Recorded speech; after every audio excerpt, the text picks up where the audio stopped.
Hi, and welcome to another edition of Newsmakers. I'm Jerry Roberts. It is Friday, February 17th. Pitchers and catchers reported to spring training this week, so life is good. And soon we'll have daylight savings time, not to worry about anything. All right, we are joined as usual by a panel of our all-star panel of top local journalists. I want to welcome to the show Grace Kitiyama. Grace writes for Noozhawk. Thank you so much for coming.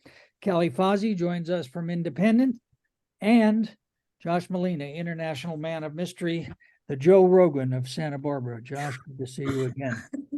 All right, Grace, you you got treated to one of those endless Santa Barbara stories that never goes away. The revamp of De La Guerra Plaza this week. I guess they made progress on it. What happened and what's next? Yeah, I was seeing how endless it was. So this week I covered the city council meeting on Tuesday, and they were spending around almost $1 million in kind of just the planning, the revitalization plan of De La Guerra Plaza. It used to kind of be like the city center, and now it's kind of been like a big homeless hub. And then I think a few weeks ago there was actually like a stabbing like a block away from there, and then it's mostly used for like during fiesta, like once a year, and then besides that it's mostly kind of barren. So there was a committee put together in 2019, I believe, that was like working towards revitalizing it. They they have like 5 different like parts of it, which is the architecture, the landscape, the utility, and the archaeology, and then public art, if I mentioned that already. So the general plan is to take out the grass and then put in like a hardscape, a fountain, some benches, some trees, and then a public bathroom. So there's many a slip between the cup and the lip. I mean, this has got like multiple boards and commissions to go before yet. Yes. Yeah, lots of boards and lots of commissions.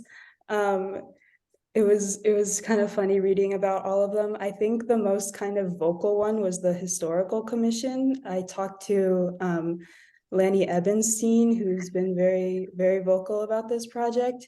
He's very vocal about a lot of things, but but he was great. Yeah, I didn't actually include him in the article, but he was great for context because he's an economist, and then he also teaches at UCSB. Is that right, Josh? Correct, yes. And a frequent contributor to the Newsmakers, most important of all. Oh, great. So he was kind of saying that the grass is like a big part that the historical commission is against taking out. And then he also said that it kind of, the plaza itself should be kind of considered a historical city landmark because, I don't know, it kind of goes back to like when Santa Barbara was part of Spain, I think. Yeah. Did they?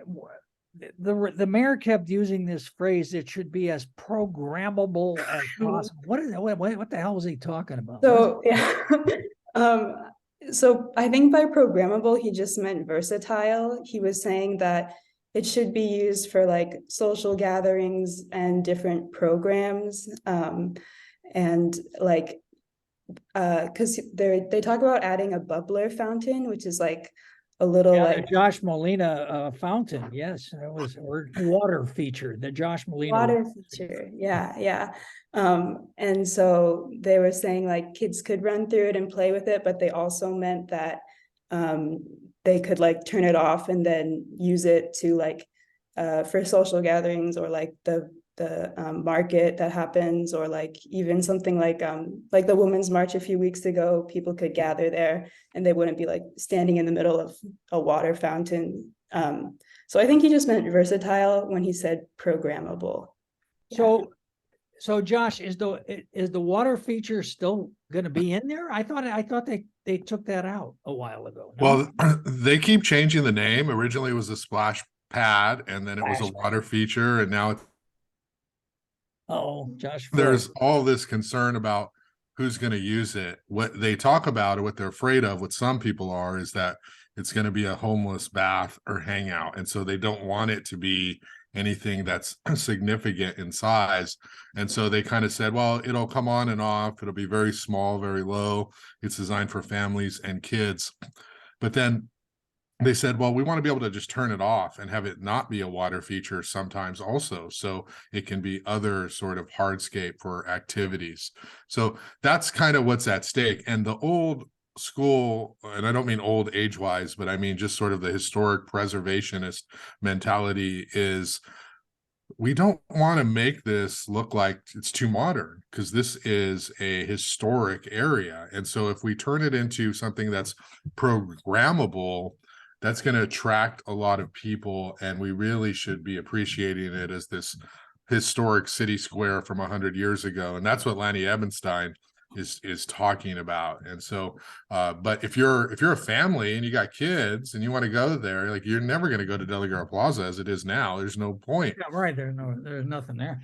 So, Grace, is there any indication on a timeline here when this is supposed to be approved? I'm sure it won't be in my lifetime, but it might be yours. I don't know. Did they give it? Yeah, I know. I wonder if it'll be in my lifetime too. So it will go before the Historical Landmarks Commission March 2nd. So it's been approved, rejected. So they might even reject this plan with the water feature because it's not historical, like Josh said. And then, but if it is approved, then the timeline would have this plan finished by 2025. And even in the meeting, they say, like, nothing has gone according to plan, but this is like a rough outline, maybe. Yeah, I'll take the over on that one. And Josh, we're awaiting Supervisor Williams' ideas on this, which would probably be an 18-story building for housing adjoining a large cannabis field. So, lots of room. he's got a lot of ideas for housing outside of his district. Yeah, I know he does. We'll get to those. All right. So Callie, I have to say, your story was the most surprising to me this week, because I keep thinking that Santa Barbara somehow is exempt from the national culture wars, but in fact, we're not. So we had Drag Queen Story Hour, which I guess has been going on for a while, but people actually came out to protest. What is going on there? Jerry, I could say so much about this that I didn't have room to say in my article, but basically it was put together by the Santa Barbara County Republican Party, specifically by a woman named Linda Foster, who's a member of the Republican Party here. And essentially the protesters, they said they were scared of children being exposed to, I guess, in the words of Linda Foster, the radical and abnormal image of someone like a drag queen. And they don't want children being influenced by drag queens and, I guess, the LGBTQ community in spaces like this where they're telling stories to children. And it just, in my opinion, it honestly didn't really make sense to me, because Miss Angel herself is a teacher. She's been doing this for 6 years. And it's not like, a 5-year-old is getting into a car and driving themselves to the Crafters Library to be read stories. It's the parents' decision to bring their child to these events. So not really sure how the protesters came to the conclusion that they were protecting children by protesting out there. But that's essentially what they said. But they were greatly outnumbered by supporters of the event and Miss Angel. But the program has been going on for a while, right? This wasn't the first one. No. Talk a little bit about the program. So it's been going on since December 2021, and it's basically just storytelling and crafting activities with Miss Angel, who is a drag queen from Santa Barbara. Yeah, and they've been doing it since 2021, but this was the first time that they've ever been met with active displays of opposition. I was speaking on the phone with Andrew Rawls, who's the owner and founder of the Crafters Library, and he said that about a month prior, he had received a phone call and been harassed over the phone by someone saying very nasty words and calling him out, calling him a pedophile for hosting this event. But this was the first time that they had actually seen protesters outside of the Crafters Library as the event was occurring. Are the books that she's reading, are they specifically, you know, about gender fluidity and stuff like that? Or is it just, you know, Not really, not even. She reads, she does read some like books about like the LGBTQ plus community and stories like that, but most of what she does is encourage kids to be confident in themselves and express themselves however they want to, however they feel comfortable doing. She reads books about being comfortable in your own skin and accepting and being proud of your culture and your ethnicity. So it just seems like a very overall positive event, and it seems like it's had a positive impact on these kids. So yeah. Weird. And how many kids were there with her? And I guess their parents with them? Yeah, so the parents are with them. It's a family-friendly event. I don't know how many kids were there at this specific instance, but it's usually a pretty big group. It's like, I think she said around like 10, 15 kids come. Josh, as the Republican Party, both in Santa Barbara and in the state of California, desperately tries to become relevant again, I guess this is the kind of issue that's really going to get a lot of popular opinion behind them. What the hell? Whose idea? Do you have is our friend Greg Gandrud behind this? Or I can't imagine he is. I doubt Greg Gandrud is behind this. I think the Republican Party has splintered, it's fractured, and I don't think they have like a cohesive leadership in terms of how to approach political issues. I did read in I think it was the Channel's story that Carolina Bate was there. She was quoted, and you know, we know Caroline has strong views on moral issues, you know, so from her lens. So I don't know what the deal is there, but I think that I mean, obviously they're wrong. I don't think it's like bias for me to say that. But the real bigger issue is this approach to trying to perpetuate their agenda is just like so politically misplaced. It's just, it doesn't do anything at all. In fact, it just makes people dislike Republicans more. It's sort of like they don't even listen to their own advice, which is respect private property, respect people's individual choices, and mind your own business. When it comes to something they morally disagree with, all of a sudden they feel like they have the right to go trample on what other families are choosing to expose themselves. And I have news for them. I have 2 kids, right? There's nothing that they are going to see in some story time with any individual, no matter how they present themselves, that they don't already know, and they're not going to see in school, that they're not going to have to interact with in the real world. And so I don't really know what they're guarding against. I think they end up looking foolish, and I think they end up looking insecure and afraid. The real world is the real world. I mean, if they're really concerned about this, they should listen in on the story time and try to learn that perspective rather than trying to block it, because that's never going to work. Well, yeah, but you know, we really need to make America great again. So is it a weekly thing? Is this going to keep going, Callie? Or I mean, is this going to grow? What do you think? This is a monthly thing. The Crafters Library has been hosting it every month since December 2021. So, and Andrew Rawls said he has no plans to stop doing the event or hosting events with Miss Angel. So yeah, and Josh, I think you said it perfectly. It's really just out of fear. And Linda Foster told me that, or no, Andrew Rawls told me that the most disappointing thing about the protest was that none of the protesters actually tried to have a conversation with him or Miss Angel beforehand. They didn't attempt to learn anything about this. This is coming from a place of fear and how ingrained gender as a performance has been in our society, of putting it into this binary, into these two boxes, and to see people stepping outside of that binary, I think is scary for these people, because it's just what they've been used to. It's what they've been taught their entire lives. And that fear is only going to hold us back. So Grace, you grew up in a Bay Area, which is notoriously liberal, and went to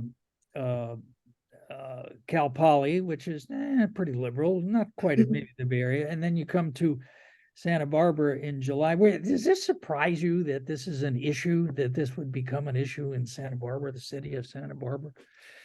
A little bit, yeah. I think I kind of thought like you, we were, just a California beach town. It would be a little more liberal. I do feel like this is a bit maybe performative almost, because the drag queens, I think, are very kind of popular in Santa Barbara. There's like drag shows that happen a lot, and like during Pride, they were hired for lots of events. So I think like it's kind of insincere in that like they're celebrated, but only in certain spaces. We're okay with it only if, but not for our children. So it's kind of like it's not like, stylish to be so openly homophobic, but if you hide behind something like protecting your children, or I guess that's the only thing they can try to say. At first glance, it just seems like a silly issue, but then, you just look at what's going on in Florida. I mean, it's really scary. I mean, they start with these kinds of issues, and now they're getting rid of African-American studies, and they're taking over colleges, and it's weird. So, all right, next up, Callie covers book burnings. All right.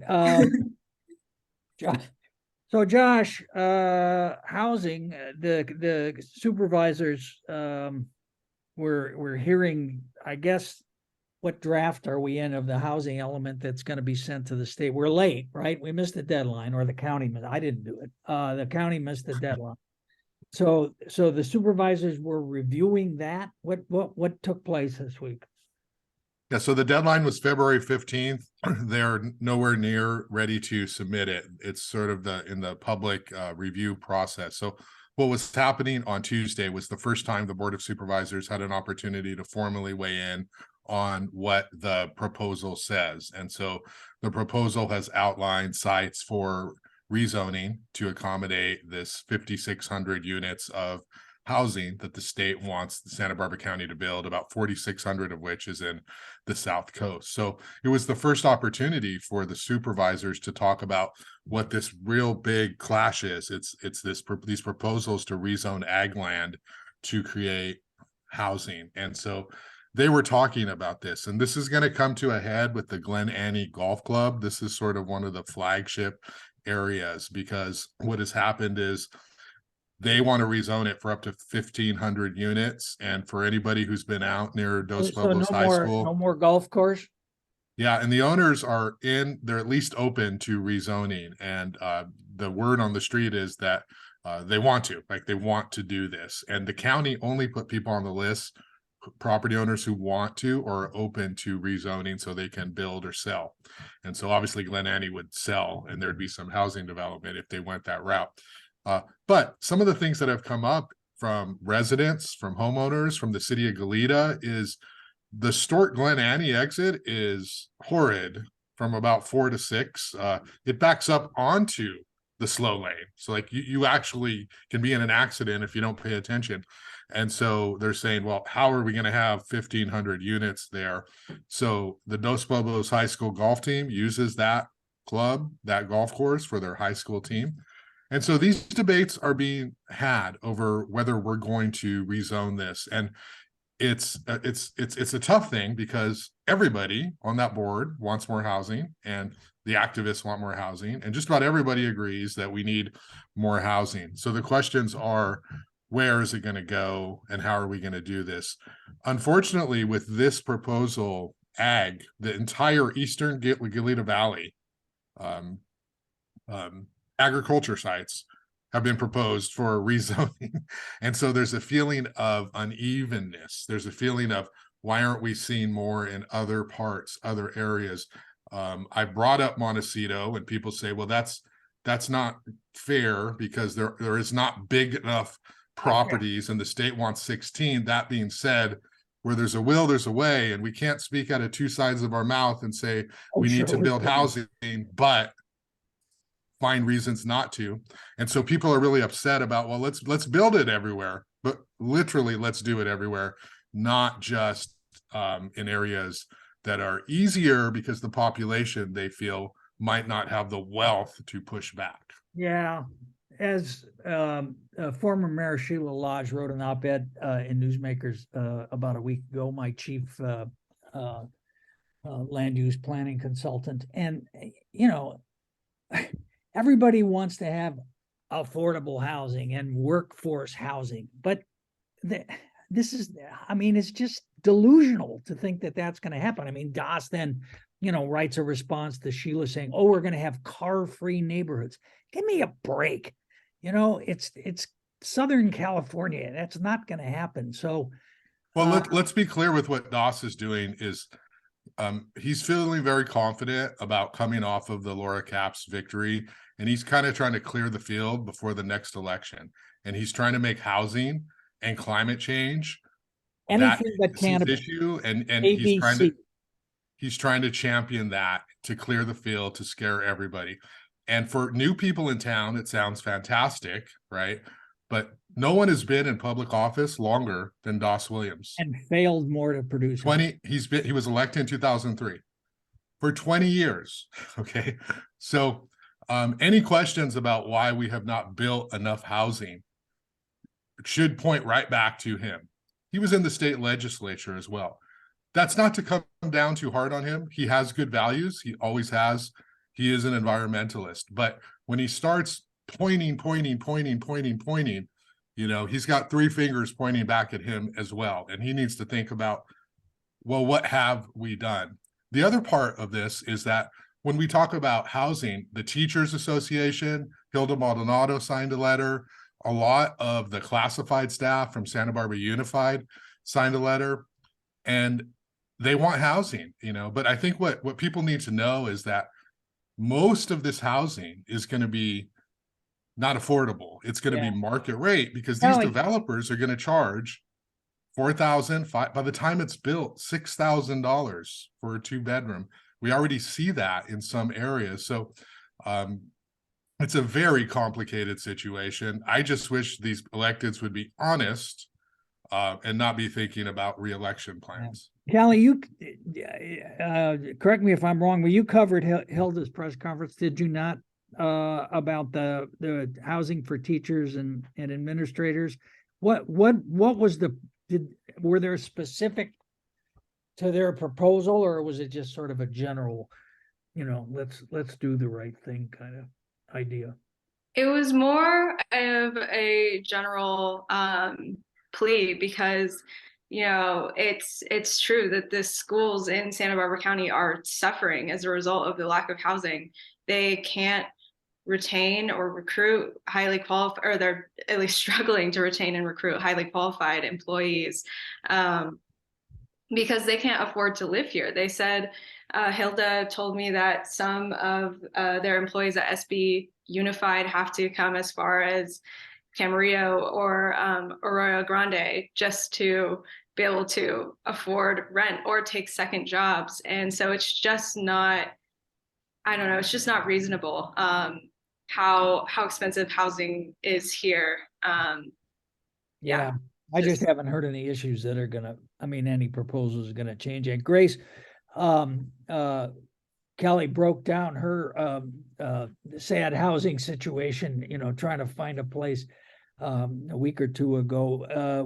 Did you get sticker shock when you came to Santa Barbara in July about the housing? Of course, you know, with the mid six-figure salaries they're paying over there, Right. I assume it was not a problem. Yeah, actually, coincidentally, before I've moved, I've been in 3 different housing since coming here. I've been here for like 7 months. So I actually was renting out a room on Glen Annie for like a few months. That was a family friend. But that's like a street that's mostly used for agriculture. So they didn't have a lot of like heat or plumbing there. So I moved, and now I rent out a room on Garden Street that's like the size of a walk-in closet. And may But I ask how much you're paying a month? I'm paying $775 for it. Yeah. Well, Josh, I think what we need to do is we need to start a campaign for affordable housing for journalists in this town. Something that's might actually be doable since there's only 12 of us left. So You know, in that formula of people that elected officials recite when they're talking about we need housing for law enforcement, for public safety, for teachers, for nursing, they never mention journalists, except E.F. Falcone in 2003 or something, because I was in the room and we were feuding at the time. And she was throwing me a bone. She looked at me and she said, "Our journalists," you know. It was so funny. But no, they forget about the people who actually write the stories of our community, the first draft of history. We don't really matter. Some organizations have tried to pass a tax, you know, to fund journalism, but I don't see Salud Carbajal or any of the lawmakers, you know, trying to do that. But that has happened in other communities. yeah. And you know, I interviewed the police chief this week, Chief Gordon, and she's struggled to find housing here, and she's making $250,000 a year. So I mean, it's just, you cannot undo the laws. She of could do the Chief Lunau way, you know, and just do 3 days Stay here in and San 4 days Diego. there. Yeah. All right. Well, we're over, so we're going to leave it there. Before we go, I do want to invite our viewers and listeners and readers to check out this week's op-ed on Newsmakers, written by our good friends Lisa Osborne, Ted Coe, and some of their colleagues at KCSB 91.9, broadcasting 24/7 from the plaza underneath Stork Tower, also known as Thomas S. Stork's greatest erection. Right now through February 24th, the station is hosting its annual fund drive. It's a good time for all of us who live in Santa Barbara to remember what a great community treasure KCSB has been since it went on the air in 1961, when I was still in my 40s. Okay, so check that out. 40s. You're pretty old, Jerry. For your 40s. I know.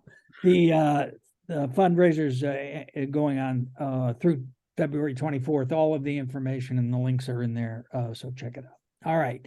Thanks very much to Grace Kitiyama, to Callie Fausey, and to Josh Molina.